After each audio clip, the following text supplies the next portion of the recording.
আচ্ছা সানি, তুই আর অরুণা দুজন বন্ধু তো? কেন? তুই এই কথা কেন বলছিস? অ্যাকচুয়ালি আমি আর অরুণা দুজন দুজনকে ভালোবাসি। তাই যদি মাঝখান থেকে জানতে পারি আমি ছাড়াও অন্য কেউ ওকে চায়, তাহলে তাকে কিভাবে সাইড করতে হয় আমার জানা আছে। যদি তুই রিকোয়েস্ট করতিস আমি সত্যি ছেড়েই দিতাম, কিন্তু তুই আমাকে থ্রেট করছিস।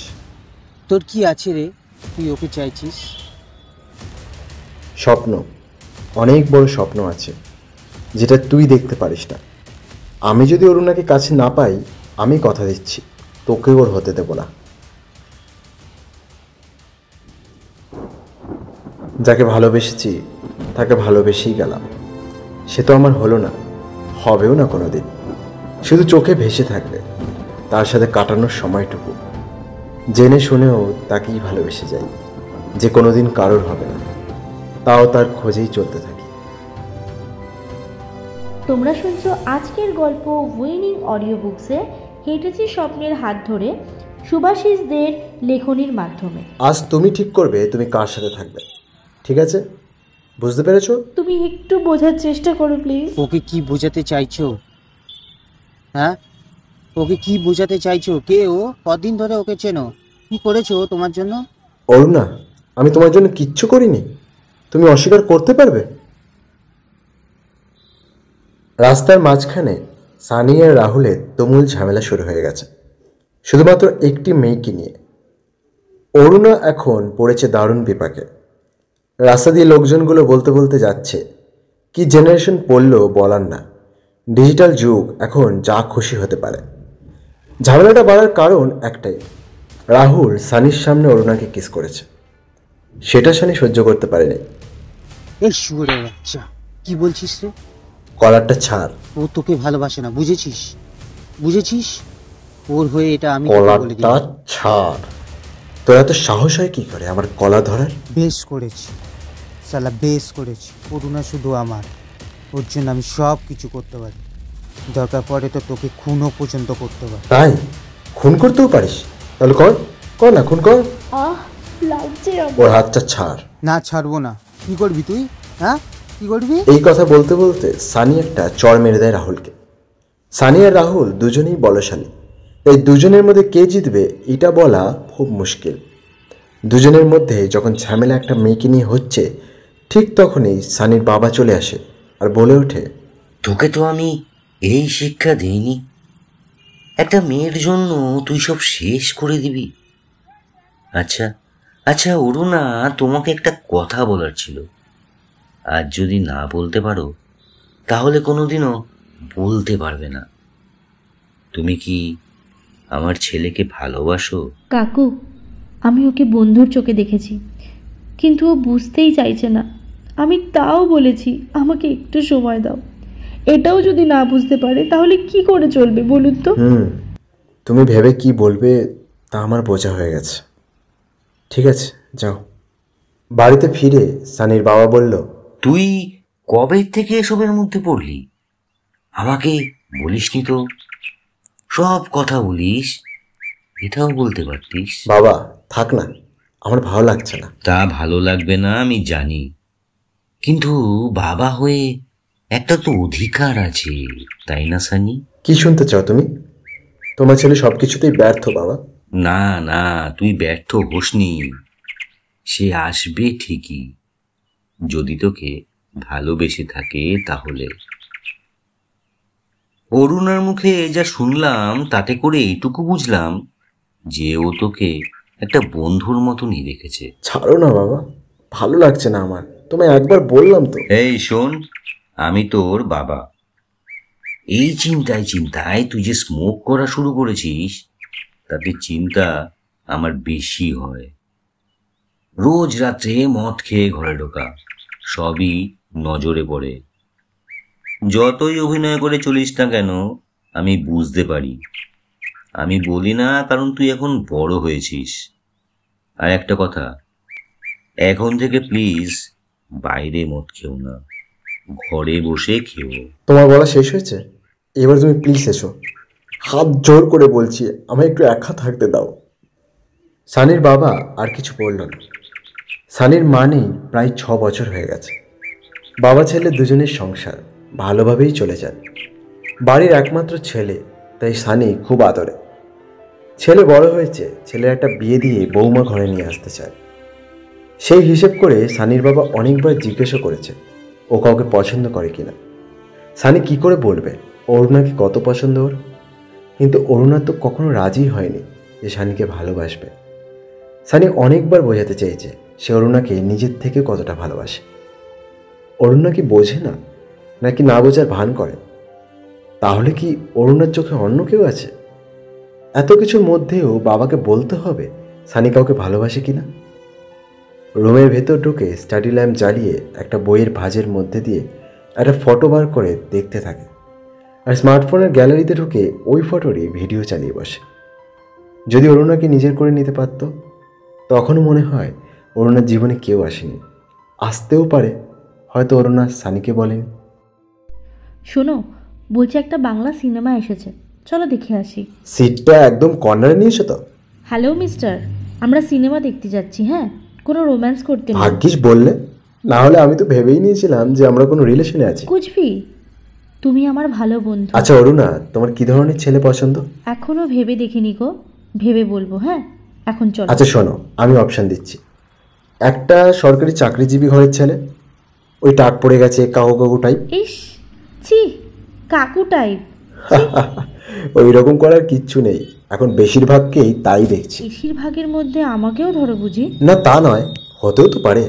তোমার মনের মধ্যে কি চলছে আমি কি করে বলবো? সেরকম কিছু হলে সবার আগে আমি তোমায় বলবো। আচ্ছা বাদ দাও, আর একটা অপশান, হেলদি বডি, মোটাসোটা, ব্যবসায়ী টাইপ। উফস, কি শুরু করেছো তুমি? নাকি হালকা মেদ, দেখতে ভালো, প্রাইভেট কোম্পানিতে কাজ করে, মাসে গেলে 23 থেকে 35 হাজার টাকা মাইনে, এরকম কিছু। ভেবে দেখিনি, বললাম তো। তুমি যাবে? আমার মতন ছেলে পছন্দ? তোমার মতো ছেলে? তুমি তো আমার কুচু পুচু, আমাদের দেখলে যে কেউ বলবে আমরা সেই প্রেম কারণেই বললাম আমার সাথে প্রেম করো। তুমি তো আবার বনি টাইপের ছেলে পছন্দ করো। করি। তুমি বলো, তোমার কি ধরনের মেয়ে পছন্দ? আমার তোমার মতনই মেয়ে পছন্দ। দুহাত বড় করলে যতটা ভালোবেসে কাছে টেনে আনা যায়, ততটা দিয়ে আমি আমার ভালোবাসাকে কাছে টেনে আনবো। রোদ হোক কিংবা বৃষ্টি, আমি সবসময় ছাতা হয়ে থাকবো। শীতে আমি আমার সব থেকে গরম জ্যাকেটটা তার গায়ে দিয়ে বেরোবো। চারিদিক অন্ধকার করে ক্যান্ডেল লাইট ডিনার তার জন্য ব্যবস্থা করব। ভালোবাসার জন্য আমরা কত নাটক করি, কিন্তু এমন কোনো প্রেমিক নেই যে সে স্টেজ ছেড়ে চলে আসবে। বাবা, তুমি কবে থেকে এমন রোমান্টিক হয়ে গেলে? তোমার প্রেম আসে? এইবার বুঝলাম তুমি প্রেমে পড়েছো। কে এসে? দুপুরের মুভি দেখে ওরা যখন বেরোচ্ছে, ঠিক করে যে কোনো বারে গিয়ে একটু ড্রিঙ্কস করবে। সেই হিসেব করে ওরা একটা বারে উপস্থিত হয়। শুরুটা অবশ্য বিয়ার দিয়ে শুরু করে, তারপর 30 ml করে নিতে নিতে প্রায় 4 পেগ শেষ করে ফেলেছে। অরুণা রীতিমতো টাল খাচ্ছে। এই অবস্থায় ওর বাড়ি যাওয়া পসিবল নয়। অরুণাকে নিজের বাড়িতে নিয়ে চলল সানি। গাড়িতে উঠে অরুণা সানির কাঁধে মাথা রেখে ঘুমিয়ে পড়ল। মনের কথাগুলো এখন বললে হয়তো বোকামি করাই হবে। হোয়াটসঅ্যাপে নিজের কথাগুলো লিখেই চলেছে সানি। অরুণার মোবাইল দেখার সুযোগ পাচ্ছে না। সানি লিখেই চলেছে আর ডিলিট করে দিচ্ছে। এই করতে করতে বাড়ি চলে আসলো। অরুণাকে খাটে শুইয়ে গায়ে চাদর দিল। পরদিন সকালে উঠে অরুণা সানির ঘরে গিয়ে বলে, প্রায় 20টা SMS করেছিলে, তা আবার ডিলিটও করে দিয়েছো। কি লিখেছো? বাদ দাও, যেটা লিখেছিলাম সেটা হবার নয়। কিছু শব্দগুলো মনে থেকে যাওয়াই ভালো। ও, বলা যাবে না আমার? বলতে তো অনেকবার ইচ্ছে করে, কিন্তু বলতে পারছি না তোমায়। বলো, বলেই মনটা হালকা এই করে নাও। এত ন্যাকামি করো না তো। তুমি সব জানো আমি কি বলতে চাই। রোজ নানানভাবে আমি তোমাকে নিজের কথাগুলো বলতে চেয়েছি, তুমি ইগনোর করে যাও। তুমি কি বোঝো না, আমি যেখানেই যাই তোমাকে সব সময় কাছে নিয়ে যাই। তোমার পিছনে এত ঘুরঘুর করি, তাও তুমি বোঝো না। লাস্ট ডে তুমি মদ খেয়ে আমাকে সবার সামনে কিস করেছো, সেটা জানো কি তুমি? ধীরে ধীরে ওদের কথাগুলো তুমি থেকে অজান্তেই কখন তুই হয়ে গেছে। দুই উত্তেজিত প্রেমীরা নিজেদের প্রেমের অনুনয় বিনিময়ের কথা বলেই যাবে। সেটা কখন শেষ হবে কেউ বলতে পারে না। অ্যাক্সিডেন্টলি হতেই পারে, কিন্তু তুই এই কথাগুলো আগেই বলতে পারতিস, তাহলে এতটা দেরি হতো না। আমি বুঝতে পেরেছিলাম তুই আমাকে ভালোবাসিস, কিন্তু পরক্ষণে মনে হলো তুই আমার সাথে একটা বন্ধুর মতো মিশিস। অরুণা বেরিয়ে গেল। সানির কাছে একটু সময় চেয়ে নিয়েছে সে। সানি ভাবলো হয়তো অরুণা ওর জীবনে আসবে, একটা ভালো বন্ধু হিসেবে কাছে পাবে ওকে। সেটা তো ভুল ধারণা সানির। মানুষ বদলে যায়, অরুণাও বদলে গেছে। এখনও দরকার পড়ছে না সানিকে। জলের কোনো আকার হয় না, তেমনি ভালোবাসার কোনো বর্ণনা হয় না। এটা একটা অনুভূতি মাত্র। আজ যে আপনার, সেটা কাল অন্য কারোর হয়ে যায়। পড়ে থাকে কিছু স্মৃতি আর একগুচ্ছ ধূপের গন্ধ, যে শুধু নিজেই জ্বলে শেষ হয়ে যায়। হয়তো প্রেমে পাগল হয়ে নরক ভোগ করেছে, যন্ত্রণা পেতে পেতে শেষ করে দিয়েছে নিজেকে। যেহেতু ভালোবাসার কোনো লাইসেন্স হয় না, তাই যে কেউ যাকে খুশি ছেড়ে চলে যেতে পারে যখন তখন। তাই সত্যিকারের ভালোবাসা তুমি কখনো দেখতে পেলে না, এই কষ্টটাই সারা জীবন থাকবে। তাই নিজেকে শেষ করার কথা তোমায় বলবো না। মরতে ভীষণ ভয় পাই, তোমাকে না পাওয়ার জন্য অনেকবার সুইসাইডও করতে গেছি। যতবার গেছি মনে হয়েছে তোমার উপর অনেক প্রশ্ন এসে জমা হবে, তাই তোমায় আমি শান্তি দিলাম, আর শাস্তিটা আমিই নিলাম। তুমি হয়তো ঠিক ভেবেছো, তাই হয়তো অন্য কারোর সাথে চলে গেছো, কিন্তু আমি তো কোনো ঠিক ভুল বুঝিনি, তাই তোমায় পাগলের মতন ভালোবেসে গেছি। যদি কোনোদিন মনে হয় তুমি আমাকে চাও, চলে এসো, এই ভালোবাসার দরজা খোলা থাকবে তোমার জন্য। তোমার বিয়ে হয়ে গেলেও তুমি যদি আসতে চাও, আসতে পারো, আমি তোমারই থাকবো। একটু ডিস্টার্ব করছি সানি, একবার আয়নায় নিজের মুখটা দেখে নিও কেমন। ফুটফুটে একটা ছেলে যেন শ্মশানে মৃতদেহের মতন জ্বলন্ত পুড়ে যাচ্ছে। আবার কি ভুল বাবা, আমার সাথেই এমন কেন হয়? তুমি কি করে এত শান্ত থাকো বাবা? মায়ের কথা কি তোমার মনে পড়ে না? যদি পারতাম তোর মাকে বাঁচাতে, এর থেকে বেশি খুশি হয়তো তোর দাদু দিদিমাও হতো না। একটা একটা সপ্তাহ ধরে নীরবে চোখের জল ফেলেছি। বুকের ভেতরটা এখনো ঝুলে পুড়ে যায়। যাক, ছাড় এখন। বাবা, একটু বানাবো? জাস্ট ছোট ছোট প্যাক। আজকে একটু না খেলে ঘুম আসবে না। তুই একাই খাবি? আমিও নয় বসতাম তোর সাথে। অবশ্য আমি তোকে বলতাম, কিন্তু তুই আগেই বলে দিলি। যা নিয়ে আয়। বাবা, তুমি কি একাই ওই ঘরে শোবে? আজ রাতটা তোমার পাশেই ঘুমাতে চাই।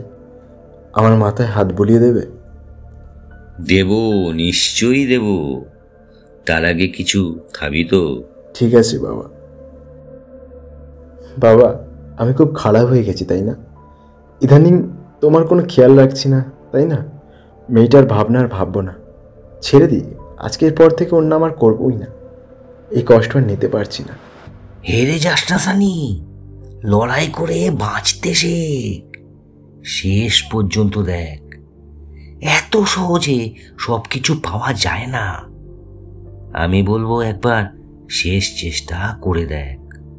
ওকে বুঝতে দে ওর জীবনে তোর গুরুত্ব কতখানি, বুঝলি? চল, রাত হয়েছে 1:45। এখন শুয়ে পড়বি, চল চল। মায়ের বালিশটা খালি যায়, তুই মাথায় দিয়ে শুয়ে পড়।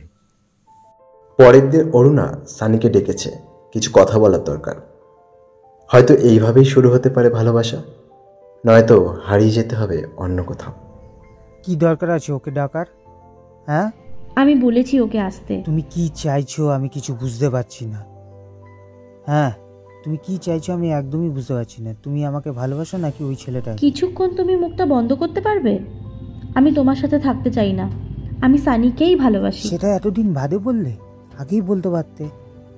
তোমাদের কাছে আমি একটা মজার বিষয় হয়ে গেছি। আরে যাও যাও যাও, দাঁড়িয়ে থেকো না চোখের সামনে থেকে, যাও।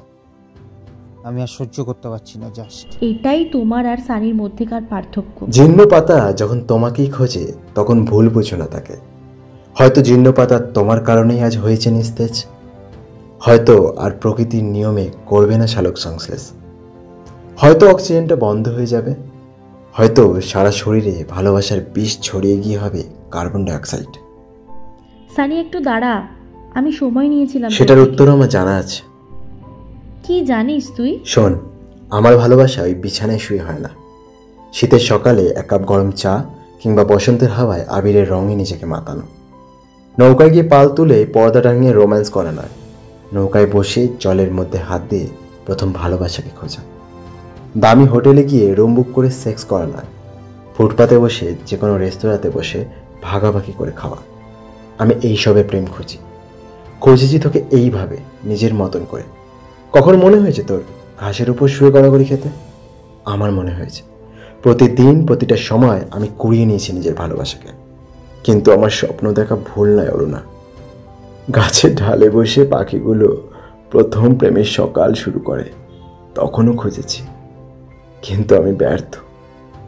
বাবা, তুই কবে কবি হয়ে গেলি রে?